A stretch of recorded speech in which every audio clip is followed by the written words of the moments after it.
নমস্কাৰ বন্ধু বান্ধৱীসকল, আপোনালোক সকলোকে আজি পবিত্ৰ লক্ষ্মী পূজাৰ বহুত শুভকামনা জনাইছোঁ। মা লক্ষ্মীয়ে যাতে আপোনালোকৰ সকলোবিলাক বিপদ আপদ দূৰ কৰি যাতে আপোনালোকৰ সকলো মনোকামনা পূৰ্ণ কৰে, তাৰ কাৰণে মা লক্ষ্মীৰ ওচৰত প্ৰাৰ্থনা জনাইছোঁ। আৰু আপোনালোকে হয়তো সকলোৱে নিজৰ নিজৰ ঘৰত অনুষ্টুপীয়াকৈ হ'লেও সৰুকৈ হ'লেও লক্ষ্মী পূজা ভাগৰ আয়োজন কৰিছে। ময়ো আজি মোৰ ঘৰত অকণমান সৰুকৈ হ'লেও লক্ষ্মী পূজাৰ আয়োজন কৰিছিলোঁ। আহকচোন চাওঁ কেনেকৈ মই পূজা ভাগ কৰিছিলোঁ।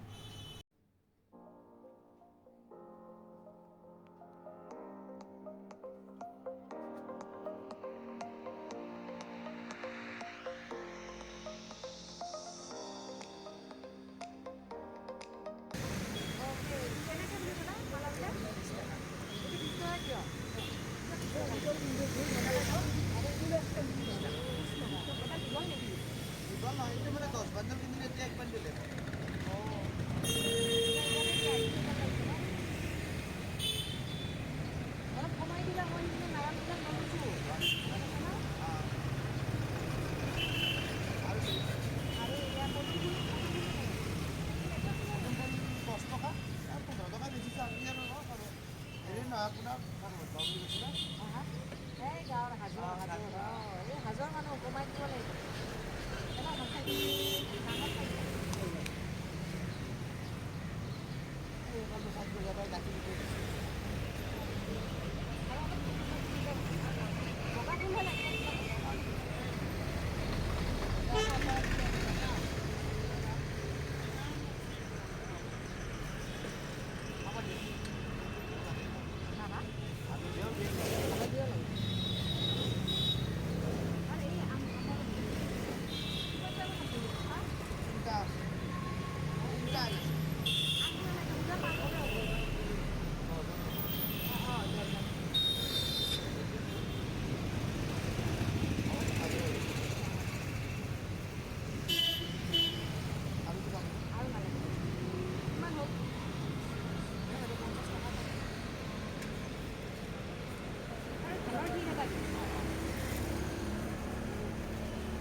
নিজৰ গাঁৱৰ মানুহ হোৱা এইটো সুবিধা ইমান সাজৰে হয় দেই ভেটিটো।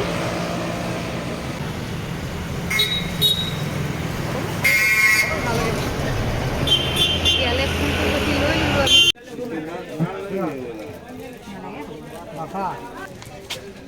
एक पीस में कितना है बोला? 30 रुपये। और ये छोटा वाला? ये वाला 20 दीजिए तो एक पीस। এইটো এক পিছ দিয়ে দিয়ে খাই লৈ ল'লোঁ এটা 30 টকা ল'লে এইটোত।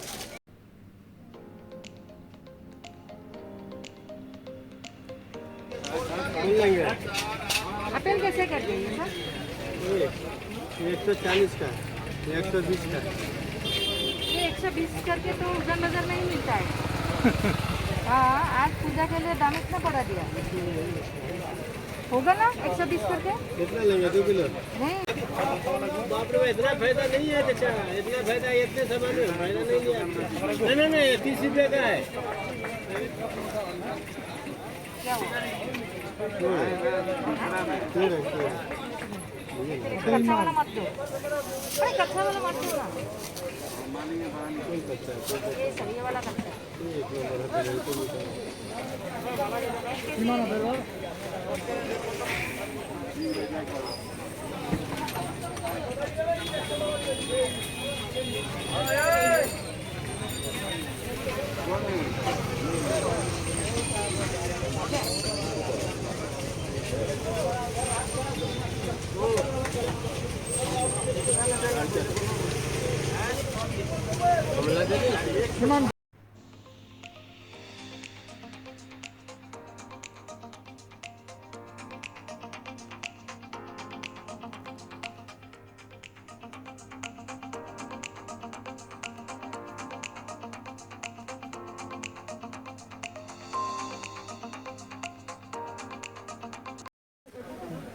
दिया 20 रुपया पीस, ये वाला 20 रुपया और ये वाला 10 रुपया 10 रुपया। 29।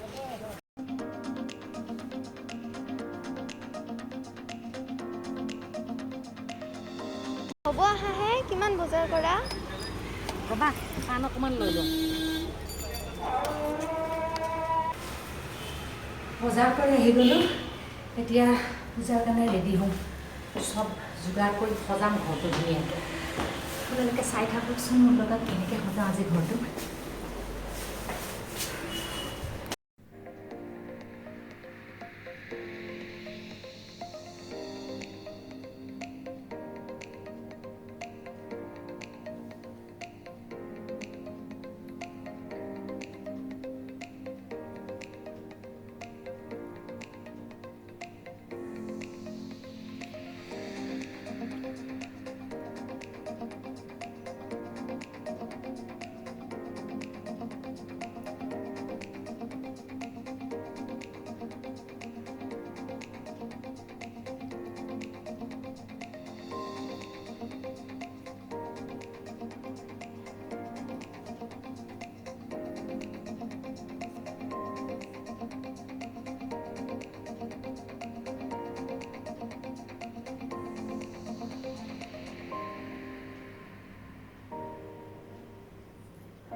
এইয়া বগা শাৰী পিন্ধি ৰেডি।